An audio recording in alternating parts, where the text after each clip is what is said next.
Hi, and thanks for logging on to the Daily DVAR Halacha. And here's a brand new halacha for you, and it is for Tuesday, the 10th day of November. Here we go.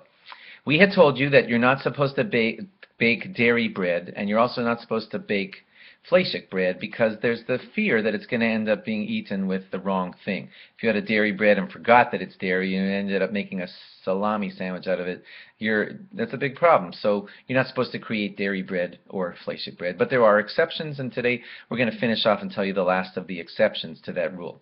If you're making dairy cakes, and they're like pastries and fruit Danish and things like that, and it's just not likely that it's going to end up being eaten with meat, that's an exception, and creating dairy pastries is considered okay, and it doesn't violate this halacha. Also, if you're making a cheese cake or a cheese Danish, that doesn't violate this halacha, but because it's clearly milchiks, for crying out loud, I'm eating a cheese Danish, so everybody knows that that's milchiks. I know that there are parv types of things out there, but still, when it's a bona fide cheese Danish, that's an exception, and we let you do that, and it's not considered a problem. That's why you'll see a lot of kosher bakeries will create pastries that have cheese in them, etc.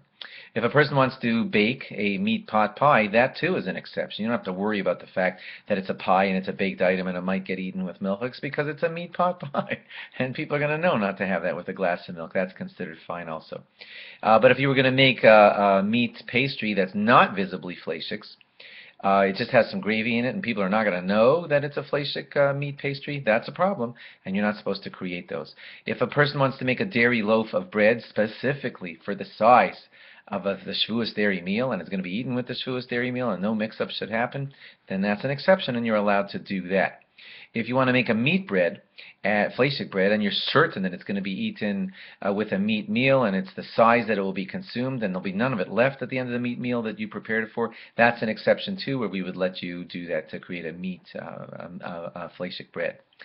If you're having a dairy shalashudas, and the only fear on that Shabbos is that at the dairy shalashudas some meat bread, fleishik bread, could be eaten there, but you definitely created only enough meat bread that it's going to be finished by the time you have your Friday night meal and your Shabbos lunch meal, which are both fleishiks, and you know that there's not going to be any problem of meat bread being left over, then it's fine. Then you can have some meat bread.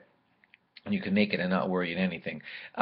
You're not supposed to bake bread in an oven where meat is being roasted at the same time, because that's going to turn it into fleishik bread, and that's going to have all the problems of today's halacha. So don't bake your bread in the oven at the same time that a roast is roasting, a meat roast.